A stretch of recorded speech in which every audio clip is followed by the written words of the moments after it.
एक छोटे से गांव में एक बुजुर्ग महिला रहती थी। उसका नाम प्रमीला था। वो बहुत ही दयालु और सहानुभूतिपूर्ण महिला थी। वो बहुत गरीब थी, लेकिन उसकी गरीबी उसके स्नेह और दया को कभी कम नहीं कर सकी। प्रमीला का एक ही बेटा था, जिसका नाम था सोमू। सोमू किसी शहर में नौकरी करता था और अपनी माँ से बहुत प्यार करता था। सोमू हर महीने अपनी माँ के पास आता था, उसे पैसे देता था और फिर वापस शहर चला जाता था। लेकिन एक महीने सोमू नहीं आया, फिर दूसरे महीने भी वह नहीं आया। प्रमीला को बहुत चिंता हुई।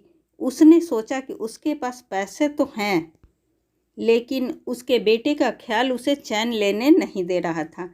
वह रोज बेटे का इंतजार करती, लेकिन सोमू नहीं आया। अंततः प्रमीला ने फैसला किया कि वह शहर जाएगी और अपने बेटे का पता लगाएगी। उसने अपने सारे पैसे जमा किए और शहर के लिए निकल पड़ी। शहर में पहुंचकर उसने अपने बेटे को ढूंढना शुरू किया। दिनों बीत गए, लेकिन वह अपने बेटे का पता नहीं लगा सकी। उसके पास पैसे भी खत्म हो गए थे। प्रमीला की चिंता बढ़ गई, लेकिन उसने हार नहीं मानी। एक दिन वह एक दुकान के सामने बैठी थी और रो रही थी। दुकानदार ने उसे देखा और उसके दुख का कारण पूछा।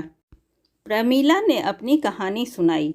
दुकानदार ने उसे उसके बेटे के बारे में बताया। सोमू ने एक हादसे में अपनी जान गंवाई थी। प्रमीला यह सुनकर टूट गई। उसने अपने बेटे के नाम की मिट्टी अपने हाथों से चूमी।